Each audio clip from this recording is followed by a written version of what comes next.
when China and the U.S. established diplomatic ties in 1979, there is a statement saying that U.S. government recognized, acknowledge there's only one China and Taiwan is part of China, and U.S. is only going to maintain cultural, commercial, and other non-official ties. The reason that China holds Taiwan dearly, I mean, is China is basically has regarded Taiwan as part of China, and that has been historically for many centuries and has been many years. Taiwan is already a part of China. And 70 some years ago, actually, when China had the civil war, I think the PRA actually liberated every part of China except Taiwan, because that's where the last, the former government of KMT, they all left mainland and they went to Taiwan. At that time, the government on both sides recognized there's only one China. And I actually, when China and the U.S. established diplomatic ties in 1979, there's a statement saying that U.S. government recognized, acknowledge there's only one China and Taiwan is part of China, and U.S. is only going to maintain cultural, commercial, and other non-official ties. So that's where is so clear stipulated, and then that status quo have been maintained for the last four decades. But unfortunately, we see U.S. House Speaker Nancy Pelosi somehow for the political, personal political advantage or political gains, I mean, really jeopardize this status quo and violate this joint communique that China has been signing with U.S. and also signing with another 181 countries who has diplomatic ties with China. But Dr. Wang, Nancy Pelosi didn't just invite herself and decide she was just going to turn up. She was clearly invited by the government of Taiwan as a senior foreign leader. They welcomed her. They had their reasons for doing so. But should they not be free to invite an international stateswoman to their country?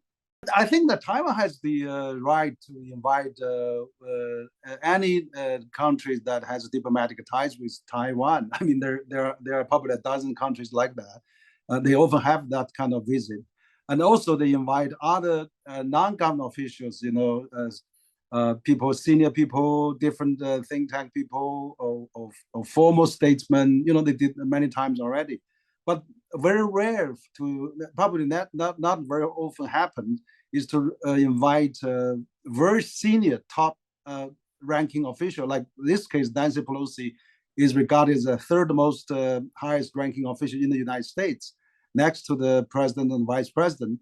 So this is a violation of this joint communique that China and the U.S. has been established, that no official ties. So that is really a black and white violation. So that's why China was so upset and then really launched this protest by having these military drills and exercises. So that's where I think things coming from. I think even Nancy Pelosi and all the U.S. government said they are not supporting the independence of Taiwan. But then the problem with the DPP is that Tsai Ing-wen, they actually pro independency, and they abandoned the 92 consensus, and the China has passed anti-secession law, and China of course wants to have a peaceful reunification, and that's where they've done so in the last administration when KMT was in charge. There was millions of mainlanders tour Taiwan every year. The business between Cross-strait was huge, and there were student exchanges, husband wives marriage there, and there's a booming bonds and ties of both places. But unfortunately, since DPP come up, that's where all this pro-independence come along, and so that's exactly right.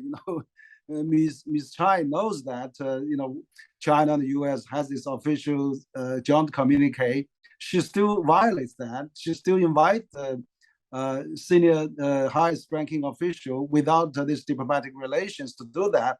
that U.S. House and the U.S. government should not allow that happen, and that has happened. So this is really a huge violation. All the countries has some, problem. I mean, like what you mentioned about Hong Kong, we have this problem of chaotic situation. Airport was blocked. Vandalization, storming of the Legisco, and all those happened. Of course, do you mean by that, Dr. Wang? Do you mean problem of democracy? People standing up for themselves and not happy with the way the one country, two systems was developing? There are legitimate demonstrations that, but not storming the Legisco. Where I think where storming the Capitol Hill is a terrorist.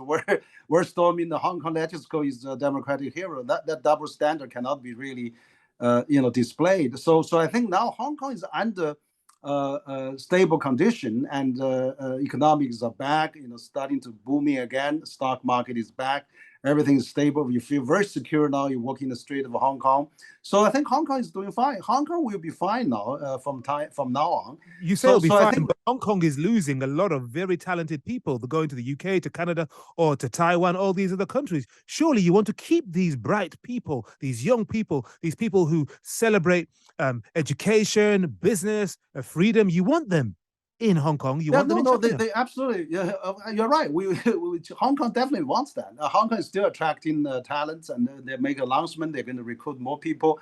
There are some people losing out of this, but also they're trying to attract more people. I think that because the chaotic situation made in Hong Kong in the last several years, plus pandemic, has hit Hong Kong very hard, and then some people has left Hong Kong. That's understandable. But I think as long as Hong Kong is booming again, is stabilized, the more people will come back. So I'm not worried about Hong Kong, and also Taiwan public can see Hong Kong as stabilize. The condition will be fine. But Dr. Wang, if you're one of the 24 million people in Taiwan who respects China, wants good relations with China, doesn't necessarily want to be part of China, you're going to look at Hong Kong and what happened, and look at what sometimes happens in China itself, and you'll be thinking, no, I'm going to make my plans, because look at these drills, look at all these threats, these missiles, these planes.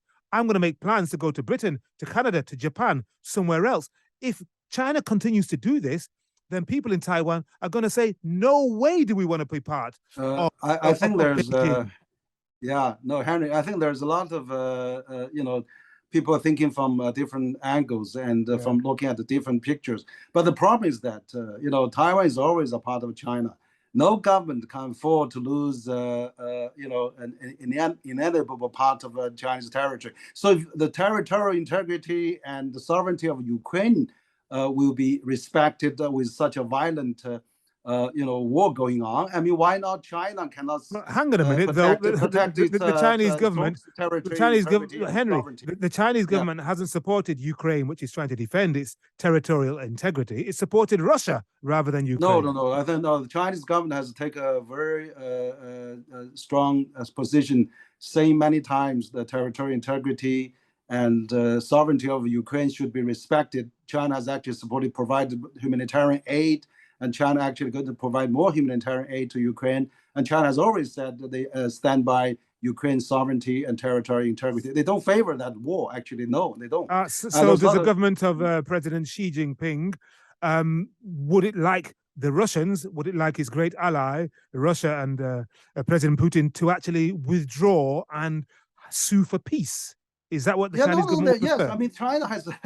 I think Chinese leaders has called President Putin, called French President Macron, German Chancellor Scholz, and President Biden, is saying that China is willing to, to participate in the mediation and also promoting the peace talks and whatever, if necessary, China can participate. I even wrote an op-ed on the New York Times saying China can mediate this kind of crisis, and let's do P5 plus Ukraine plus EU. Let's do a 7-party talks at the UN for ceasefire and for peace talks, like we did with North Korea and also for Iran. So things we can be done in that regard.